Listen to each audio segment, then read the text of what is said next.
Hi, this is Ushio, and welcome back to Angels with Scaly Wings. We're still working our way through this monstrous sized mod. It's huge.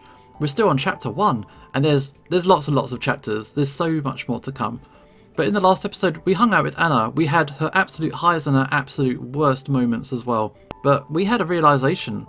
We need to rescue Vara because we think that her mother is going to die in a couple of days. We got to nip this in the bud before it gets really worse. So we run off to the only place we know how to find her, which is the store. So we enter the store, hopefully Zhong is around. The sound of a bell alerting the staff of my arrival. Seeing the patrons browsing the shelves, neatly stocked with wares of all kinds, evokes some feelings of nostalgia and normalcy for me. This should be the store Reza's been shopping at, if I'm not mistaken. There's my guy. Zhong, help a fella out. There she is. I'm sorry, but this prescription has expired. Oh, I can't fit it like this. You need to tell your parents to visit the doctor so he can write you a new one. She turns around, nearly running into me, when she suddenly bolted toward the door. There she goes. It's a few days earlier than normal, but since Reza's not around to murder people, both of her parents should still be alive. Still, I should just follow her to be safe. And with that, before the clock could even greet me, I was already gone. Oh, latest pal, not even saying hello.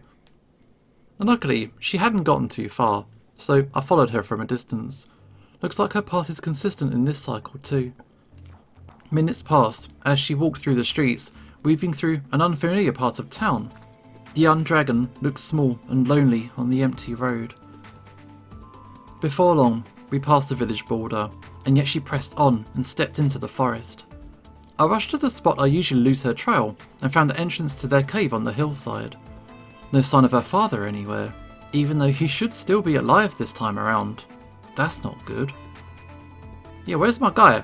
I slowly and carefully sneak my way inside to see if her mother's still alive. If so, then maybe we can try and help. Is she poorly or is she done? Hopefully she's just poorly. But it's not a good look. I beheld the dying orange dragoness as Vara was trying to put together whatever medicine they still had left. Unlike every other cycle, I was a few days early, so I could still see the poor dragon's glassy and weak eyes, and her chest shifting slightly. Hey, she's alive though. Hello? Huh? Vara looks at me with wide, scared eyes. Whoa, calm down. I'm here to help. As I say that, I put my hands up in a non-threatening way. My name's Ushio. I'm a human. A visitor? I don't know much about dragons, but I'd like to help your mum. She stares at me, still worried and tense, but after a while she slowly nods. Okay, please sit tight, keep an eye on her, while I go get help. I'll be right back. And with that, I ran back out of the burrow toward the nearest telephone pole I could find. This burrow was on the outskirts of town, so I had to dash a long way. After climbing up and pulling the wires to the emergency services, I explained to them that I found a dragon and they're hatching in a burrow, with the mother on the verge of death. I tried to be as accurate as possible with my description, and before long, Sebastian came running, top speed. Sebastian the hero, always. I led him back to the burrow as soon as I could. He seemed shocked by the state the orange dragon was in. Miss, please hang on, we'll do everything we can. Sebastian runs back out with a flare and signals for the medics with it to show our position. Soon enough, they arrive at the stretcher and begin taking the sick dragoness to the hospital. While that's happening, I tried to soothe the poor hatchling. I don't quite know what disorder she has, but I do remember she seldom if ever speaks. She might be mute. I tried to ask her if she's alright and if she wants anything. She doesn't answer, but after a while she gets closer and snuggles up against me. I smile sadly and gently pick her up, cradling the little pink dragon in my arms as I follow the authorities to the hospital. I gently stroke the hatchling to keep her calm while we wait for any official word. They try to escort us outside, but I insisted on staying close by as the night is cold and we don't know if anybody can take care of Vara while we wait. So they at least let us sit in the corridor. Her scales are so soft. Vara still seems scared and sad, and I can understand why. With her and her mother living in the ditch outside of town, and no sign of the father, even though he's not dead in this timeline, I wonder what's going to happen to her now. My fears are eased quickly, however, when Vara's father arrives on the scene, as he was informed about the situation. As soon as he's in the picture, I set the little hatchling down on the ground. Vara! Thank the Maker you're okay. I was so worried. The dragon looks up at me and asks me what happened, apparently too worried to notice that I'm not a dragon. I explained the situation to him as best as I could after we introduced ourselves to each other. Apparently his name's Malcolm, and Vara's mother is called Linnea. Thanks so much for saving my daughter and my wife. Don't thank me until she's out of the hospital. I don't mean to bring the mood down, but we don't even know what's wrong with her yet. Just hold on to hope until we do.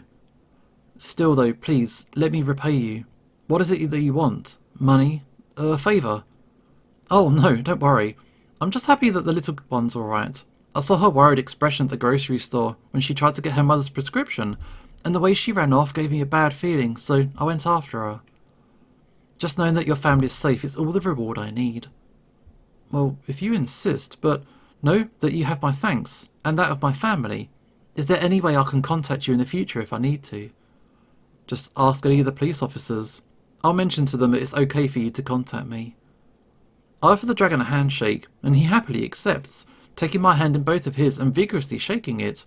I can tell he's incredibly worried. After I let go, I proceed to crouch down and place my hand on Vara's head. See you later. Stay safe, little one. Bye. The fact that she actually said something is not lost on me. I gave her a warm smile and stand up. Hopefully everything will be okay. Poor girl. Every other cycle, her entire family dies. And even in some cases, she gets shot by Reza too in front of Remy's face. She doesn't deserve this. She is like one of the most tragic characters in the series. My fists involuntarily ball and shake as the memory of Remy holding a murdered Vara before the portal hits me. Reza, there isn't a spot deep enough in hell for you for that. I would send you there for it myself if I could. Which reminds me, I'm going to have to find a way to broach Amelie to Remy now that Vara won't be up for adoption. I proceed to flag Sebastian down and head to the precinct with him to get my statement, and I make special mention to the crew that should Vara, Malcolm or Linnea, should she survive, want to contact me in the future, to let them. Looks like even without all the murders, I still seem to be dealing a lot with the police. Then, once everything was in order, I was asked to speak with Reza because apparently the bastard wants to talk. Seriously, he wants to talk now, at this late hour? Against my better judgment, I obliged, provided only Maverick or Sebastian would be nearby. I'm sure no good would come from this after the several consecutive hells I've been through today. It's been a busy day with all that Anna and the Vara stuff. Oh no. Now it's Reza o'clock. Yo. And leave us alone for now, but keep Maverick out on post. Are you sure, sir? I am, don't worry. Very well. Okay, what do you want? As Sebastian leaves the room and closes the door behind us, I'll take a seat. Took you long enough. Unlike you, I'm a very busy guy. The hell do you want? First, I want to know why you did this. Did what? Don't play dumb with me. You know what I'm talking about. Why did you hit me and get me arrested? You know damn well why. The one who's playing dumb here is you. Now, I suggest you cut to the chase, because I don't have time to spare for bastards like you. You know, this world will be gone in a few weeks, and our people need the generators. And what? Did you think killing dragons and stealing their technology would accomplish anything? Let me ask you this.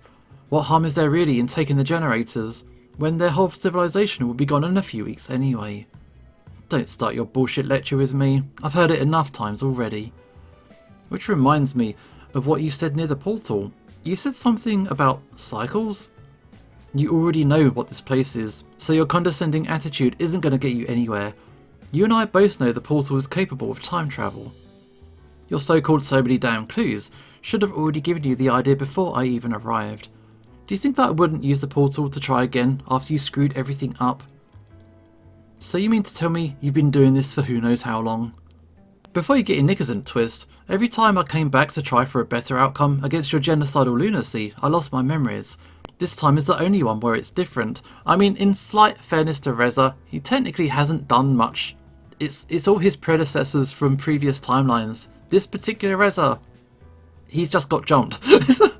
So I can understand why he's a little bit put out by the situation. Every single time it was the same cat and mouse game.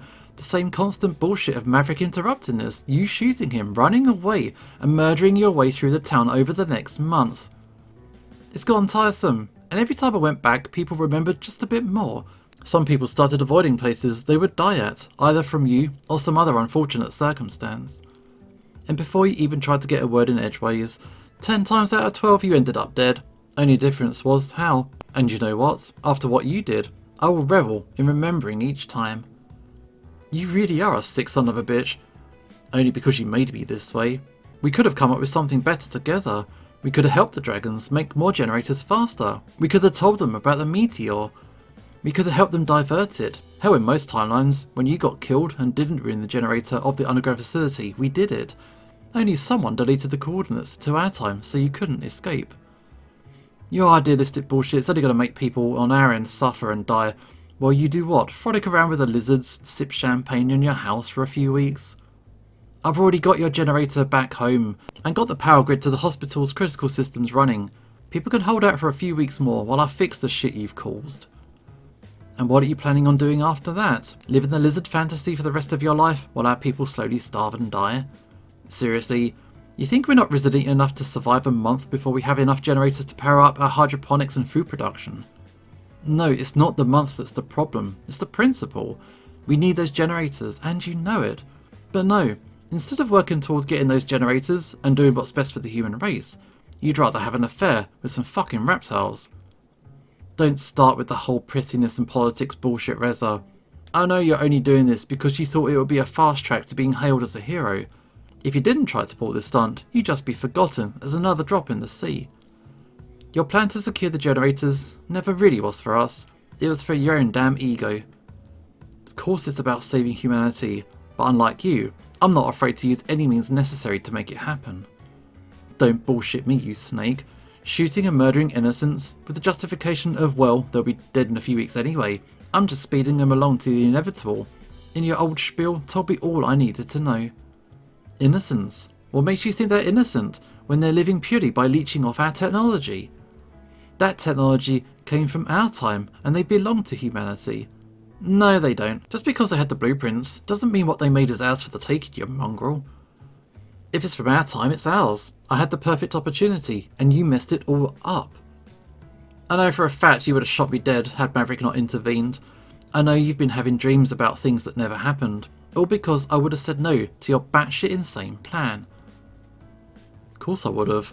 I was saving the human race, and you're in the way. And how did you know about my dreams? Because everybody's having them. You, me, the dragons. And unlike you, I know the cause.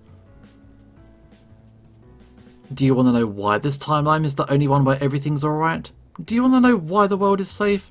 It's because I've lived through hundreds and thousands of cycles. Cycles where you shot Maverick, ran off, became a serial killer, and murdered your way through town stealing generators. Well, I'm done playing the same cat and mouse game with you over and over again. This time we're playing by my rules, and those rules state that you're staying in the clink while I fix all the shit you would have caused before you could ever even make it. As I get up, I hear him call out to me. Wait a sec. And you're not getting a damn thing, except the bare minimum you need to survive. Because screw you, and screw your shitty decisions and attitude. You weren't like this. What the hell's gotten into you? I've seen and lived through so many timelines where you screwed everything up and killed everybody. You, Maverick, Bryce, Remy, Anna, everyone.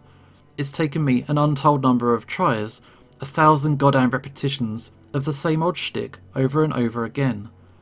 And even then we all came together and stopped you and saved both Dragonkind and humanity.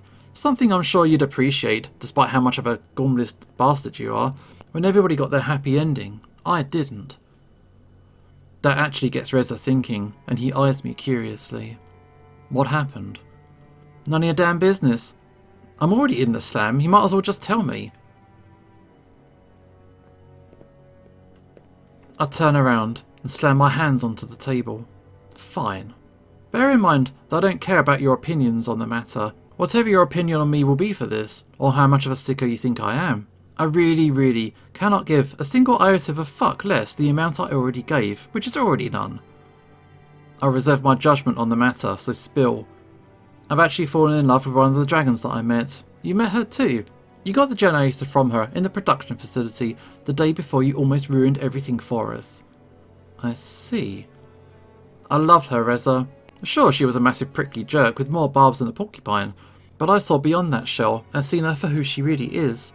She had cancer, terminal even, barely a few months to live. We had, and still have, the tech at home to cure her. As soon as we stopped you, and you still ruined it for all of us, we evacuated this world to ours and began working on a cure for her. However, portal travel turned her cancer aggressive, and she died a month before she was supposed to. I slammed my fist against the table multiple times, the metal creaking under my force. My guy got no chill. All I wanted was for her to have a chance at a long and happy life, and she keeled over and died early. By this point, Maverick and Sebastian are both eavesdropping at the door. I noticed their horns out of the corner of my eye. And that's when I finally snapped, and that's when I've had enough of your shit. Because if you hadn't shot the ancient generator during the confrontation, we would have had enough energy to divert the comet that you're so afraid of. And I know for a fact that we could have succeeded despite your bullshit rhetoric about random person meets weird natives, learns their ways, and then ends up saving them cliché. So I waited, I bided my time until we completed the dragon version of our cancer cure, grabbed the vial, came back in time, and started again. But the real kicker is, this time we calibrated the portal properly, so I kept my memories. I knew every move that you could have made, and I made damn sure you wouldn't get away with shooting Maverick this time. I sat back down in the chair, exhausted from the rant. So you see, Reza, the only reason the world is safe, the only reason everything is alright, is because of me stopping you. I'll tell the council soon enough about the meteor. We're going to grab the ancient generator, stop it before it ever even becomes a threat, and humanity can just hold out with the generator that you failed to deliver to them every time for a few weeks until we can get the rest done. What about time paradoxes? Multiverse theory is fine. He shakes his head, his face a mixture of disgust and shock. Sitting at home sipping champagne. What a joke. Fuck you, Reza. Fuck you. I fought longer and harder than either of us to do the right thing, while you've been doing nothing but jeopardising our entire existence with your rash bullshit. And the best part? I've told our leaders. They gave me the go-ahead. You're done. I finally woke up enough energy to stand back up and walk back toward the door. Don't bother saying anything. I'm done with you. Enjoy rotting in prison, arsehole. And if you so much as tried to get uppity and attempt to be a condescending prick to me again, be sure to start watching your back once we're home. I'm coming after whoever among our leaders set you on this path, and both them and you will pay for your crimes. Especially for the timeline where you murdered that innocent little child. Reza looks at me with confusion as I hold my finger out to him. I'm sure he'll start to remember it soon enough. We all will, eventually. But until then, I turn to leave, and this time I'm not waiting for him to respond. Damn.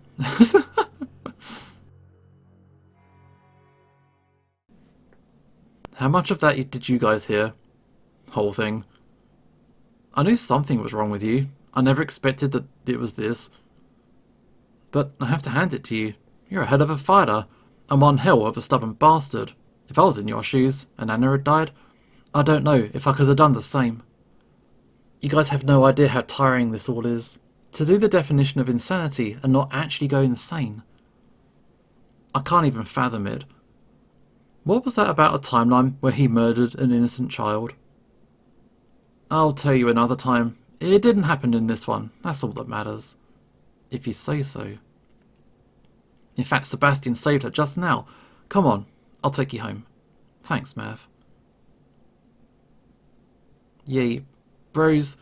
Once I got home, I called Anna on the phone and told her what happened. I told her both about Vara and her parents, and about Reza, since by the time I got home it was already near midnight. I didn't want to keep her waiting and worried. And that I would see her later. I don't want to be too clingy to her despite everything, so I thought it would be best to give her some space to work through her emotions. Today was utter insanity. Anna got attacked, Vara's mother was on the verge of dying. I had to deal with Reza in the interrogation room. That's to say nothing of the ghostly apparition I faced in the library. I really needed a rest. Who would have thought things would get even more hectic than normal? At least I can take solace in the fact that there are now at least 2 more dragons who have survived. For now, I hope Linnea gets better. Tomorrow will be another day. Oh man. Okay, so I think that's going to have to do for this episode. Crazy situations, but we saved everybody, hopefully.